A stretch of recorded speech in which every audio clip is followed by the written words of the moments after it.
Bonsoir à toutes, bonsoir à tous. C'est un plaisir de vous retrouver pour une nouvelle édition de Accès Direct, votre rendez-vous quotidien de l'actualité sur 8 Mont-Blanc. Tout au long de cette émission, n'hésitez pas à réagir, à questionner ou à commenter grâce au hashtag Accès Direct. C'est sur les réseaux sociaux que ça se passe. Au sommaire de cette émission, ce soir, j'aurai le plaisir d'accueillir Pierre-Yves Bonnet de l'AFPA Pays de Savoie, l'Agence nationale de formation professionnelle des adultes. Il sera question donc de formation et de reconversion professionnelle. Avant d'accueillir Martine Nubla qui viendra nous parler de sa station de Montjura. Et enfin, nous accueillerons Olivier Malamer, créateur du Snook. On verra ça dans quelques minutes. Mais tout de suite, vous connaissez le principe, on commence avec les titres. Et Pauline, bonsoir Pauline. Bonsoir Manu. Et ce soir, dans les titres, on va parler de la déchetterie. De déchetterie, oui c'est ça, et puis un petit bisbille, on va dire, entre le Silla et la commune de Rumilly. Tu le sais, il y a beaucoup de regroupements de communes ces derniers temps. La commune de Rumilly a décidé de garder sa déchetterie et de ne pas rentrer dans le Grand Annecy, ce qui fait qu'a priori, il y aura un manque à gagner pour le Silla de 12 millions d'euros qui les réclame à Rumilly. Bref, ils ne sont pas très contents, donc on essaiera de faire le point et d'éclaircir tout ça avec Fenêtre de Buisson dans le JT. Et puis on parle de la qualité de l'air, encore, toujours, en Vallée de l'Arve, au hasard, avec un fonds Air Entreprise. C'est ça, on en parle souvent, très souvent, trop souvent même peut-être. On avait entendu parler du fonds Air Bois, donc le fonds Air Industrie cette fois-ci, c'est donc pour les entreprises. Air Entreprise. Qu'est-ce que j'ai dit? Air Industrie, Air Entreprise, pardon. C'est encore autre chose, mais bon. Pardon, Air Entreprise, tu le sais parce que c'est toi qui as fait le sujet. C'est bien. Ça aide. Et donc du coup, voilà, on fera un petit peu le point sur ce fonds pour voir à quoi ça sert et si ça va dépolluer enfin cette vallée de l'Arve. C'est au programme du JT, c'est dans une petite demi-heure et on va attaquer tout de suite avec notre traditionnelle revue de presse. Et ce soir, tu nous as trouvé un petit article qui concerne la Cour des comptes et le ski. Oui, la Cour des comptes qui vient de sortir son rapport annuel et la question est posée, le ski est-il déjà mort? Alors certains auront déjà la réponse. En tout cas, voilà, la Cour des comptes dit qu'il faut changer rapidement le modèle de développement des 131 stations de ski des Alpes du Nord. Le réchauffement climatique ne laisse pas le choix. Dans ces stations, il est nécessaire de s'adapter ou bien tout simplement de se reconvertir. Donc là, ça va très loin. Pour idée, avec des chiffres, entre 1880 et 2012, les températures moyennes dans les Alpes ont augmenté de plus de 2 degrés selon le rapport. Il y aura donc de moins en moins de neige et également une évolution de l'altitude de la neige d'ici plusieurs années. Donc le déficit d'enneigement fragilise bien évidemment toutes les stations. Et pour la Cour des comptes, les objectifs environnementaux ne sont pas non plus pris en compte dans l'exploitation des installations qui sont existantes, ni même dans les projets de développement des stations. Pas de solution par exemple autre que pour des voitures pour monter en station. L'utilisation massive des canons à neige qui au départ n'étaient là que pour combler partiellement ou de temps en temps le manque de neige et qui maintenant sont beaucoup plus utilisés. Donc en conclusion, la Cour des comptes souligne que l'altitude des grands domaines skiables, le niveau d'équipement des stations intégrées et la qualité des sites et des paysages permettront le maintien d'un tourisme d'hiver attractif dans le massif nord-alpin, mais que toutes les stations ne seront évidemment pas égales face aux évolutions et certaines devront donc faire le choix d'aller jusqu'à la reconversion. En tout cas, cette année, on ne peut pas dire qu'il n'y avait pas de neige. Donc cette année, tant mieux, ça fonctionne en espérant que les prochaines années, ça fonctionne pareil et que ce rapport soit contredit. On attend que ça, mais c'est vrai que c'est un vaste débat qui fait couler beaucoup d'encre, et ça depuis quelques années déjà. Et puis un petit clin d'œil à André Dussolier. Oui, André Dussolier, acteur annécien. Alors les Jeux Olympiques commencent bientôt, donc c'est l'occasion de se remémorer des souvenirs. Et donc là, on parle des Jeux Olympiques de Grenoble qui fêtent leurs 50 ans cette année. À l'époque, André Dussolier, il est jeune étudiant à Grenoble et il veut absolument assister à la cérémonie d'ouverture des Jeux.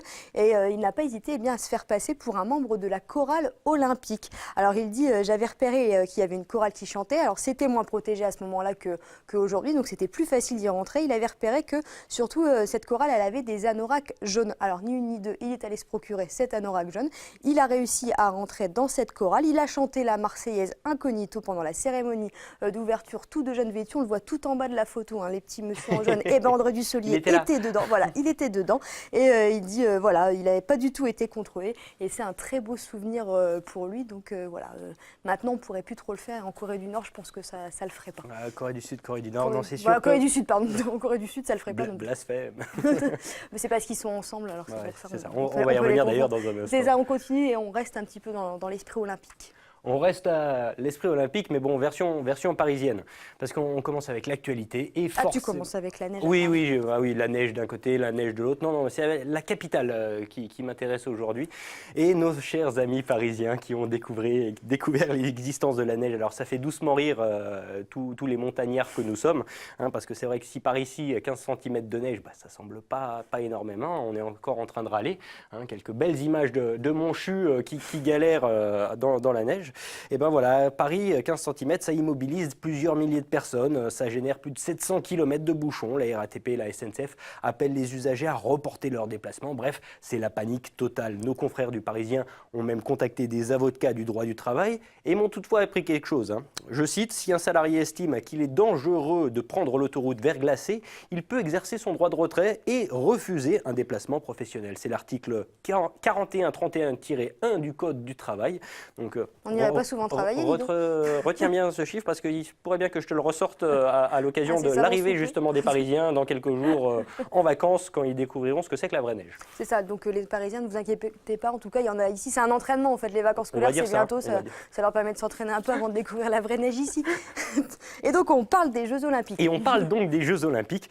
Après les Russes, après le dopage, et bien maintenant on va parler de l'union des deux Corées, la Corée du Nord et la Corée du Sud, qui ont donc mis en pratique la fameuse trêve olympique, la période de paix à l'occasion des Jeux Olympiques. Une trêve qui fait jaser, car si les deux pays ont choisi de se présenter communément, et notamment de présenter une équipe féminine commune en hockey sur glace, sachant que les femmes utilisent le même langage entre le Nord et le Sud, mais pas le même vocabulaire sportif. Donc ça peut poser quelques problèmes de communication. En tout cas, il y en a d'autres que ça fait pas rire du tout, notamment le Japon.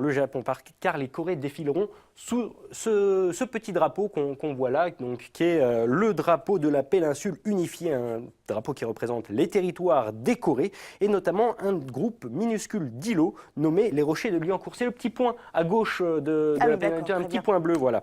Problème, c'est que ces îles sont revendiquées de longue date par le Japon et voilà un geste politique très important, de grosses tensions sur la scène internationale, bien loin de cette trêve qu'on nous annonçait il y a quelques jours encore. Allez, place au sport pendant 15 jours, mince, on oublie la politique.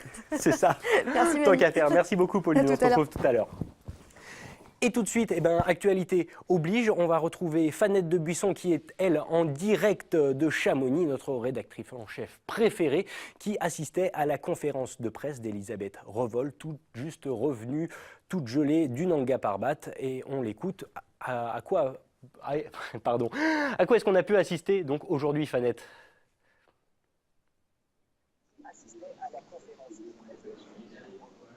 Oui Manu, donc je suis au Majestic à Chamonix. La conférence de presse organisée avec l'entourage et Elisabeth Revol s'est terminée il y a quelques minutes. Donc ce sont des images que vous verrez vendredi dans le JT, mais en attendant des nouvelles.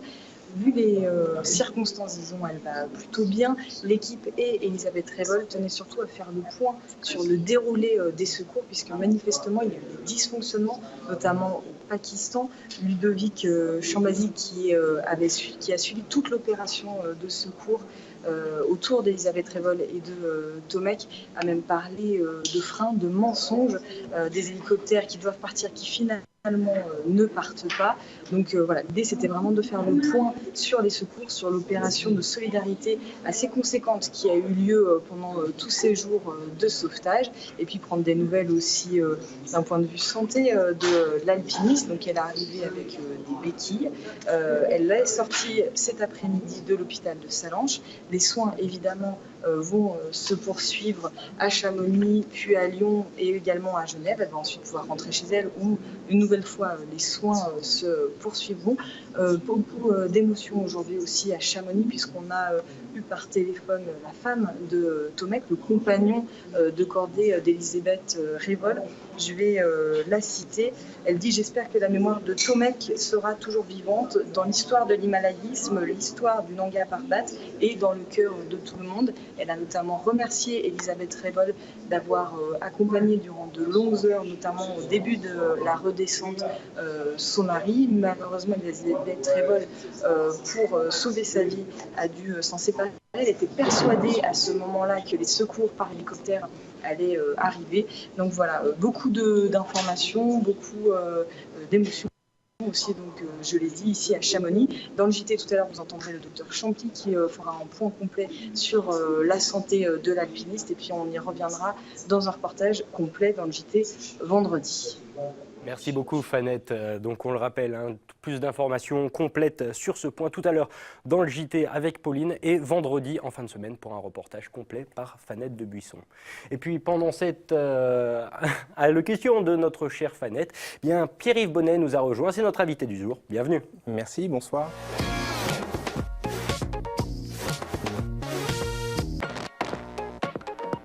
Pierre-Yves Bonnet, vous êtes le responsable des formations pour l'AFPA Pays de Savoie. Alors l'AFPA, on le rappelle, c'est l'Agence nationale pour la formation professionnelle des adultes. Déjà, question bête et méchante, ça concerne beaucoup de monde aujourd'hui, la formation professionnelle des adultes et la reconversion professionnelle. Eh ben je devrais dire de plus en plus, parce qu'en effet, la carrière professionnelle est de moins en moins continue et de plus en plus alternée de périodes avec un changement d'emploi et donc la montée de compétences ou de nouvelles compétences pour acquérir et viser un nouvel emploi. Donc en effet, aujourd'hui, 75% des gens qui viennent chez nous sont des personnes en reconversion professionnelle et qui visent un nouvel emploi. Alors, on parle de vous car demain, 8 février, c'est la journée porte ouverte à l'AFPA des Pays de Savoie, même à l'AFPA Rhône-Alpes. Une quinzaine de sites, dont 2 dans nos Pays de Savoie, un à Chambéry, un à Antipoisy. Exactement. Si je ne dis pas de bêtises. Voilà. Qu'est-ce qu'on pourra y trouver quel genre de renseignements ou d'ateliers on pourra trouver lors de ces portes ouvertes? Alors à l'AFPA des Pays de Savoie, c'est un centre principalement dédié secteur de la montagne. On va y retrouver bien évidemment les secteurs des remontées mécaniques, mais pas uniquement, parce qu'on a tout le secteur du tourisme, de l'hôtellerie, restauration, cuisine, services, mais aussi tous les secteurs du bâtiment, seconde œuvre, finition, que ça aille du plombier, chauffagiste, carreleur, voilà, une multitude de métiers nécessaires aussi au fonctionnement de notre territoire. Et bien évidemment, tous les services de l'aide à domicile et le dernier volet important qui est le service des entreprises avec tout ce qui est la comptabilité, gestion, gestionnaire de paye, secrétariat, médico-social, etc. Voilà, donc un nombre assez important de formations très différentes. Aujourd'hui, on est dans un département qui est quand même assez spécifique, avec des besoins assez particuliers. Est-ce que les gens qui prennent une reconversion professionnelle et qui cherchent une formation aujourd'hui prennent en compte tous ces aspects économiques un peu particuliers, se dirigent forcément vers des secteurs justement comme les remontées mécaniques ou les métiers de saisonniers, ou vraiment il y en a pour tous les goûts? Alors, il y en a pour les goûts, mais évidemment, il est important pour nous aussi d'orienter, entre guillemets, nos choix de formation en fonction du besoin du territoire. Donc, on va retrouver essentiellement des métiers que les Pays de Savoie ont besoin pour, justement, l'activité économique. Même s'il y a des formations qui sont plus classiques et qu'on retrouve sur l'ensemble du territoire français. Quels sont les profils qui viennent vous voir généralement? C'est des gens qui ont déjà un passif professionnel assez complet et qui veulent changer du tout au tout? Ce sont des gens qui veulent se former un peu plus spécifiquement dans une branche de leur activité? Alors on a différents profils. On a essentiellement des gens en effet qui sont en reconversion, qui ont eu une première vie professionnelle et qui s'orientent vers un nouveau choix de vie plus en adéquation. Ça peut être des cadres supérieurs qui viennent se former à la métier de la cuisine, par exemple, mais c'est aussi des gens qui veulent évoluer, donc progresser, qui sont salariés, qui veulent monter en compétences, et donc pouvoir se préparer justement à cette évolution. Et après, bien évidemment, on accueille en formation les demandeurs d'emploi sur une nouvelle orientation professionnelle, sur cibler un emploi qui serait à proximité de leur domicile. Et on a aussi une partie des personnes, notamment je pense au service à la personne, c'est-à-dire les services à domicile, des gens, des femmes qui sont en recherche d'une activité suite à une vie personnelle qui est parfois le divorce, etc. Voilà, une étape de vie un peu particulière. Alors, généralement, quand les personnes lâchent un emploi, je pose les questions pièges, mais ça, on s'oriente plus ou moins facilement directement vers Pôle emploi. Qu'est-ce que l'AFPA peut leur apporter de plus? Alors, il y a 2 voies d'accès, c'est-à-dire qu'en effet, on peut s'orienter directement voir son conseiller Pôle emploi, mission locale si on est jeune. Et là, en effet, on peut monter et élaborer son projet pour s'orienter vers un choix de formation. Ce qui est proposé à l'AFPA aujourd'hui, c'est quand vous faites une journée porte ouverte, c'est justement vous faire visiter des ateliers, voir des stagiaires en formation, avoir un aperçu de quel va être le métier que vous désirez et avoir bien évidemment l'échange, la conversation, le vivant du côté du métier. Voilà. Les gens qui viennent vous voir, ils ont déjà un but en tête, ils savent dans quel secteur ils veulent s'orienter ou ça peut aller vraiment du tout au tout, ou des gens qui sont un petit peu dans le flou, qui ont juste marre de leur carrière et qui veulent passer à autre chose? Alors on a majoritairement des gens qui ont un projet qui est relativement bien défini. Cependant, il arrive pour certaines personnes qui, en découvrant le métier de visu, si je puis dire, les mains dans le cambouis, s'aperçoivent que finalement, l'orientation peut un petit peu évoluer. Un électricien du bâtiment qui finalement s'aperçoit que l'industrie, l'électricien industriel, c'est un autre métier avec des liens de proximité, mais ça peut être plus enviable pour lui. On parle de la formation professionnelle pour adultes. Qu'est-ce qui est défini comme adulte? Question bête, mais à partir de quel âge on peut se tourner vers vous? Alors, majoritairement, c'est de 18 à 60 ans, voire plus. On a rarement des mineurs parce que c'est un petit peu particulier, mais en l'occurrence, la principale, on va dire, cible, ça va être de 20 à 50 ans. C'est des gens qui sont soit, suite à un échec scolaire, retrouvent une activité en découvrant la formation professionnelle qui est sur un autre rythme qu'un rythme scolaire. Hein. Les personnes sont en formation de 60 à 80% de leur temps dans un atelier à faire et 20 à 40% sur l'apprentissage théorique. Voilà, donc on a ces jeunes-là et on a aussi des gens qui sont dans une troisième vie professionnelle au-delà de 50 ans, qui ont éventuellement eu une difficulté professionnelle, se retrouvent sans emploi et ils doivent réapprendre un nouveau métier pour essayer de boucler la fin de parcours, si je puis dire, professionnel. Est-ce qu'il y a des secteurs qui aujourd'hui sont très demandeurs de ce genre de personnes requalifiées ou qui changent de métier? Est-ce que vous les orientez vers un secteur ou l'autre en particulier? Ou est-ce que concrètement, il y en a vraiment, comme on disait tout à l'heure, pour tous les goûts et quel que soit le corps de métier recherché, ils trouveront preneur? Alors bien évidemment, il y a des métiers qui sont en tension, donc on parlait tout à l'heure de la restauration, on peut parler aussi du service à la personne, l'aide à domicile, mais pas uniquement. Il y a beaucoup de métiers, aujourd'hui on a la chance d'avoir un territoire qui est dynamique et donc tout le monde a sa place entre guillemets pour une activité professionnelle et donc pour une formation au préalable. Donc ces journées portes ouvertes, c'est demain sur les deux sites Savoyard et au Savoyard. De quelle heure à quelle heure? 9h, 16h30. Tout simplement. Voilà. Donc voilà, vous n'avez plus aucune excuse. Si vous aussi, vous êtes concerné par la formation, la reconversion professionnelle, n'hésitez pas. C'est à l'AFPA que ça se passe. Merci beaucoup, Pierre Bonnet, d'avoir été avec nous aujourd'hui. Je vous laisse repartir en régie et j'accueille notre invitée suivante en la personne de Martine Nublat des Montjura. Bienvenue. Bonsoir. Martine Nublat, bienvenue. Vous représentez justement la station des Montjura, une station qui a tout d'une grande, mais qui est pourtant pas très très connue dans nos départements de Savoie et de Haute-Savoie, parce que c'est vrai qu'il y en a pléthore, hein. Il y a beaucoup de noms qui font concurrence ici. Cette station du Montjura, j'ai l'impression qu'elle se renouvelle, que chaque année il y a des nouvelles activités, il y a des nouveaux débouchés, il y a de plus en plus de monde qui s'y intéresse. Oui, bien sûr, et on essaye aussi, bien sûr, chaque année de mettre des nouveautés. Bon, cette année, c'est quelques petites nouveautés, mais je pense qu'il y en aura plus l'année prochaine. Et bien sûr, c'est une station qui est dans l'Ain, mais dans les montagnes du Jura, et on est situé entre Genève et le Jura. Il y a quatre sites distincts qui forment un seul domaine skiable. On le disait, 3 domaines alpins, un nordique, mais qui monte quand même assez haut. Oui. Comment on arrive à communiquer, à se faire une place, qui plus est en Auvergne-Rhône-Alpes, où comme on le disait, il y a quand même beaucoup de concurrence au niveau des stations? Oui, c'est vrai qu'au niveau Auvergne-Rhône-Alpes, c'est pas évident d'être représenté. On va être plus représenté au niveau de plus Bourgogne-Franche-Comté, puisque déjà l'appellation Montjura est, déjà le nom porte, nous sommes dans les montagnes du Jura, dans les plus hauts sommets du Jura, bien que nous sommes quand même dans le département de l'Ain. Mais comme vous dites, très difficile à être représenté au niveau de Auvergne-Rhône-Alpes.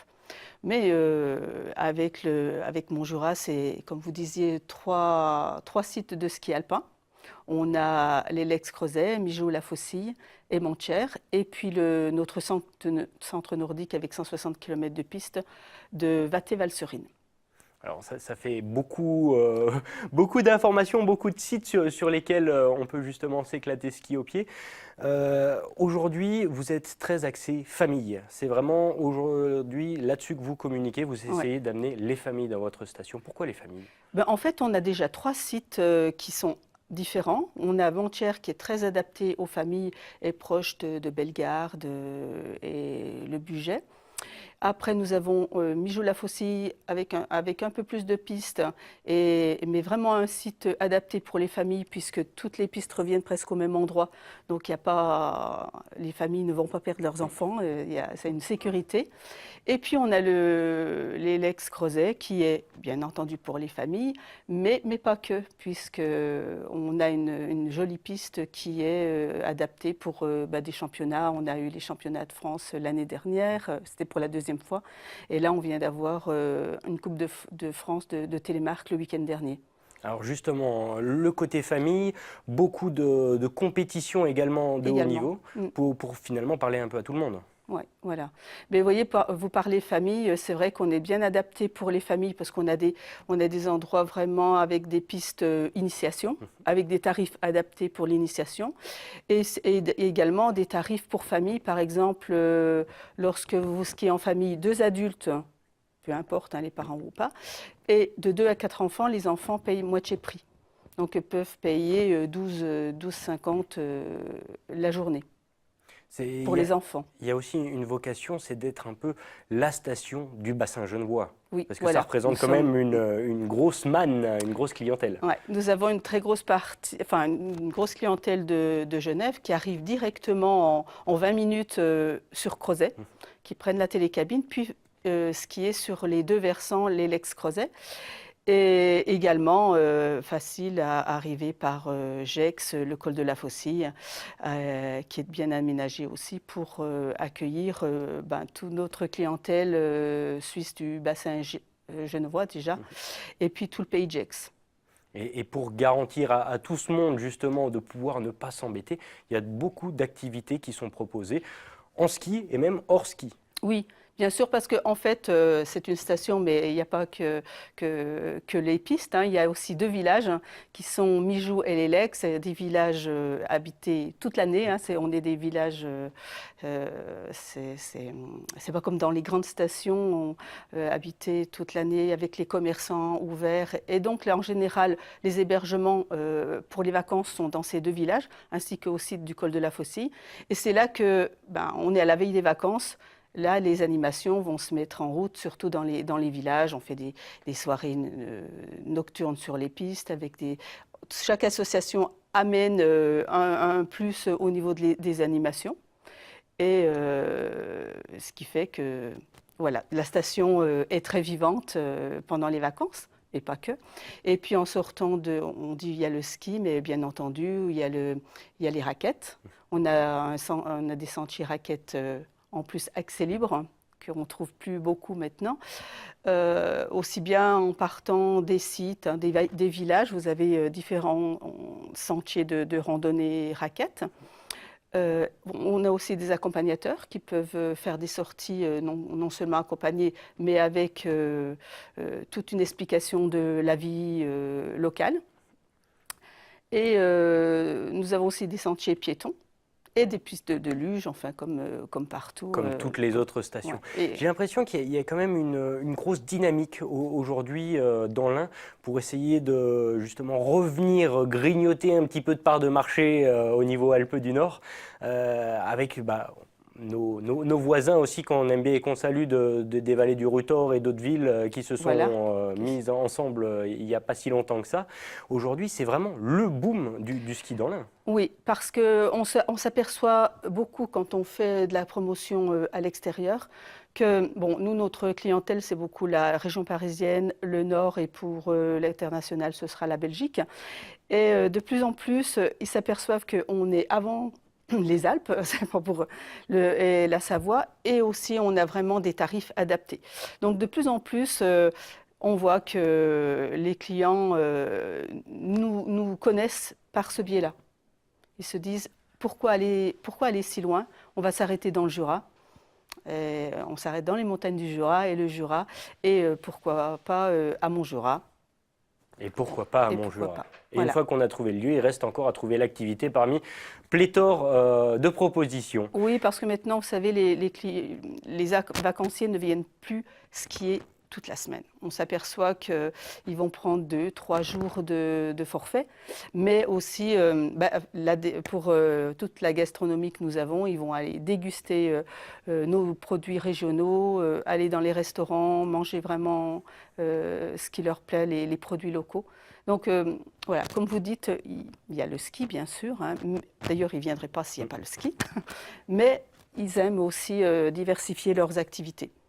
Merci Nubla, merci beaucoup d'avoir été avec nous sur ce plateau aujourd'hui. C'est moi qui on vous va remercie. accueillir notre dernier invité. Je vous laisse repartir en régie et accueillir un invité qui d'ailleurs, la transition est toute faite puisqu'il nous présente une nouvelle activité qui est présente d'ailleurs sur les Monts Jura.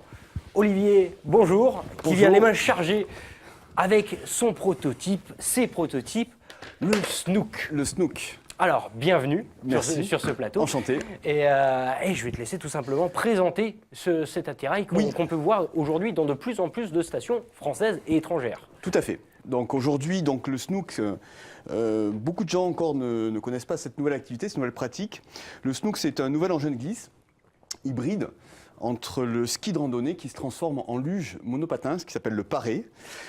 C'est un nouvel engin de glisse qui est destiné surtout aux non-skieurs au départ, des gens qui ne savent pas skier ou pas snowboarder, ou des gens qui ont peut-être des problèmes de motricité aussi, aux genoux en particulier, et des gens qui sont adeptes aussi de nouvelles glisses, de nouvelles sensations. Donc ce sont des gens souvent qui sont très proches de la nature, qui aiment les parcours raquettes et les parcours de randonnée. Donc voilà, c'est un engin qui est tout à fait destiné, je dirais, à une glisse ludique et conviviale, à une activité de groupe, en famille et entre amis. Alors là, devant toi, tu as le modèle à la montée, avec de les pots rando. qui sont... Tout à fait, qui sont montés. On a des fixations souples qui sont adaptées pour un dénivelé progressif. Je peux vous montrer donc l'utilisation. Sachant que c'est adaptable sur n'importe quelle paire de chaussures. Chaussures souples, après ski, donc chaussures souples. Donc là, je vais l'utiliser avec une paire de baskets, parce que je n'ai pas pris de chaussures souples pour vous montrer. Donc l'utilisation est très simple, donc avec un réglage. Vous mettez le pied dans la fixation, et après, vous adaptez un serrage. Un petit coup de serrage. Un petit coup de serrage. Et voilà, votre fixation, elle est prête pour la montée. Voilà, tout simplement. Donc pour faire un dénivelé progressif, avec bâton télescopique. À n'importe quel type de neige. N'importe quel type de neige. Donc c'est un ski aujourd'hui qui fait 1m40 avec 100 patins. Donc ça peut aller sur de la neige poudreuse, donc jusqu'à 20-30 cm de poudreuse, ou de la neige trafolée ou transformée. Sur neige dure, le ski se comporte bien parce qu'il y a de vrais quarts. Et donc on peut carver, comme on peut le voir sur cette image, avec de l'inclinaison. Donc je vais vous montrer après la position. Alors, donc quand on arrive au sommet, il suffit de tirer sur les languettes et sortir les pieds. On transforme avec des vis excentriques. On met nos fixations, nos bâtons télescopiques dans nos sacs à dos. Et on sort le siège thermoformé avec la suspension carbone qui est derrière. On met le leash, bien évidemment. Pour ne pas perdre. Voilà. Donc ça, c'est très important. Donc le leash autour de la taille. Et là, on est paré à une descente pleine de sensations fortes.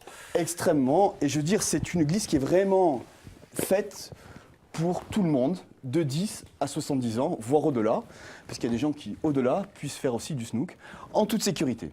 Alors là, tu as l'air super bien posé quand même. Voilà. C'est étudié pour. Il y a eu combien de temps de réglage, de peaufinage avant Cyril de Colmédage, qui est notre fondateur, donc a eu ce projet date depuis une quinzaine d'années. Et il est né, donc la storytelling, il est né dans le cadre, lui, il était accompagnateur de moyenne montagne. Et en sortie d'amis, donc il sortait en raquette, et puis il trouvait que la descente était plutôt frustrante, et donc il a voulu développé un nouvel engin de glisse qui était assez proche du paré, donc une inspiration d'un engin qui permettait aux enfants dans les années 20 d'aller à l'école quand il y avait de la neige. Et il a fait la combinaison des deux qui aujourd'hui est un produit extrêmement créatif, un engin extrêmement créatif et innovant à la portée de tout le monde. Alors je pose la question qui fâche, ça rappelle quand même un autre engin sorti il y a quelques années d'une célèbre marque de raquettes dont on ne citera pas le nom. Non, qui est un petit peu différent parce que l'avantage du snook, c'est que vous êtes vraiment dans une activité outdoor. Et les activités outdoor aujourd'hui, le marché nous amène à être proche de la nature, comme le trail pour la course à pied, le VTT et le VTT électrique pour la montagne. Aujourd'hui, le snook, c'est l'engin idéal pour une balade entre amis. Dans la nature. Voilà. Pour passer de la montée à la descente, à peu près combien de temps de... Transformation, 3 minutes. 3 minutes chrono. 3 minutes, ouais. Ça a besoin d'outils particuliers? Non. Vis excentrique, il suffit de le modifier. Alors je suis désolé, néophyte, c'est quoi une vis excentrique? Une vis excentrique, c'est une vis que vous avez, ce sont ces vis-là que vous avez au-dessus. Voilà.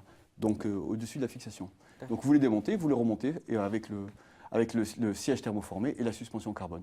Au niveau de la glisse, c'est très simple. Il faut conserver les pieds à plat pour éviter les projections de neige. Donc souvent, on a une tendance à mettre un petit peu les pieds en avant, donc avec les talons et d'avoir les remontées. Donc il faut conserver les pieds à plat. Et après, vous avez un système de balancier qui est très simple, qui est lié à tous les sports de glisse, donc pour tourner. Donc il suffit de regarder avec vos yeux, vous regardez votre main derrière. Et en regardant votre main derrière, vous faites pivoter à la fois votre bassin et vos épaules. Et tout simplement, le snook tourne à gauche ou à droite, comme tous les engins de glisse. Donc c'est backside, frontside. Là, ça a l'air un petit peu profilé course. On peut atteindre des vitesses folles avec un truc comme ça. Alors, c'est un engin avec, bien sûr, qu'on peut atteindre. C'est pas l'objectif, mais on peut atteindre 80 km/h donc en descente. Aujourd'hui, ça se démocratise. On peut en retrouver de plus en plus dans les stations. Tout à fait. Donc aujourd'hui, on a une couverture qui est médiatique, qui est relativement forte, qui est bien au-delà de ce qu'on escomptait au départ. Donc on essaie de combler aujourd'hui commercialement, je dirais, cet écart. Mais on a, un aspect stratégique qui est très fort aujourd'hui en termes de développement en Europe, mais aussi aux États-Unis, dans l'Utah, le Colorado et à la Chine, parce qu'on vient d'ouvrir notre première station en Chine. Alors je pose la question qui fâche encore une fois, mais qu'en est-il des autorisations pour être sur les pistes? Parce qu'avec le ski de rando, elle est bien là la difficulté. Tout à fait. Donc en fait, si vous le considérez comme un ski de rando, vous pouvez aller partout. Il n'y a pas besoin d'autorisation particulière, comme les raquettes, comme le ski de rando. Donc là, vous êtes en dehors des pistes. Sur les pistes, ce sont des domaines, soit ce sont des domaines privés, soit des domaines qui sont mixtes avec les communes. Donc nous, notre engin est homologué STREMS, c'est-à-dire qu'il est homologué pour toutes les remontées mécaniques. Et après, chaque station nous donne l'autorisation, c'est-à-dire qu'il faut modifier la police et la réglementation. Souvent, il y a le directeur d'exploitation, il y a une commission de sécurité avec le responsable des pistes, il y a le responsable des remontées mécaniques et souvent les maires. Voilà. Et donc aujourd'hui, sur 258 stations en France, nous avons plus de 100 autorisations. Et ça va encore évoluer parce que le phénomène s'accélère.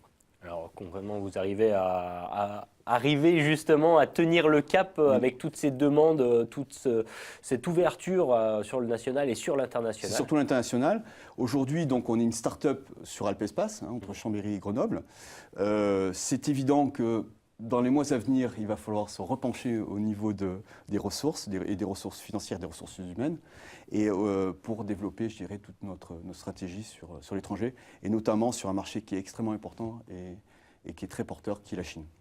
Eh ben, on a hâte de voir ça et de tester ça. On se retrouve d'ailleurs, je peux vous le dire, d'ici quelques semaines, quelques mois, on ira tester ça au sein d'un Destination Montagne, histoire d'avoir un vrai test et quelques images à se mettre sous la main. C'est gentil. Je vous remercie. Merci beaucoup. Merci. Juste dernière petite question, est-ce que vous êtes présent à Thonon-les-Mémises, dans le Chablais? Ça vous dit quelque chose? Non, plateau de pas Gaveau. encore. Eh ben voilà, un secteur à prendre. On va regarder tout de suite quelques images justement de Thonon. C'est notre webcam du jour où vous pouvez le voir, la météo n'est pas encore au beau fixe. Et vous voyez, c'était le cas un peu partout aujourd'hui en Pays de Savoie. Pour autant, la neige est bien là, les conditions sont là. On note 190 cm de neige à 2000 mètres en haut de la station. Pour 30 cm en bas, à 1000 mètres, 15 pistes sur 16 sont ouvertes. Et oui, il n'y a que la piste noire qui reste encore fermée. Donc n'hésitez pas à aller skier du côté du plateau de Gaveau. Il y a encore de très très belles conditions. Et je retrouve Pauline pour le rappel des titres. Avant, tu fais attention à tes jambes, Manu, si tu vas faire du schnook. Oui, Hein oui, bon, promis, Donc, je vais y aller mollo. Tu dis, mais attention. Non, mais c'est pour ça, je commence petit à petit. Hein. Là, j'ai Ouais. fait un destination montagne sur la nécessité de l'échauffement Voilà. avant les sports Bah, d'hiver. échauffe-toi bien. On J'irai m'échauffer avant le voudrait snook. pas te reperdre de nouveau quelques mois. Moi non plus, t'inquiète pas. Enfin, les vacances c'est bien, mais une fois que quand t'es cloué à la maison, c'est moins pas fun. pratique. Bon, voilà.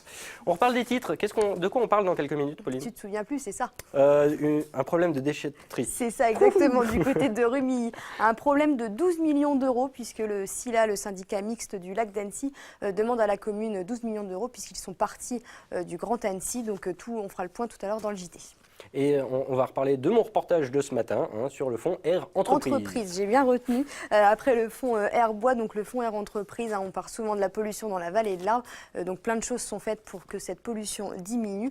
Point complet et super reportage. Donc on reste dans le JT jusqu'à la fin. C'est dans quelques minutes. Merci beaucoup, Merci, Pauline. Manu. C'est la fin de cette émission. Merci à toutes et à tous de l'avoir suivi. Si vous voulez revoir cette émission, c'est sur les réseaux sociaux que ça se passe ou sur notre site internet en replay. Merci à toutes et à tous de votre attention et nous on se retrouve demain pour un nouveau numéro d'Accès Direct. À bientôt.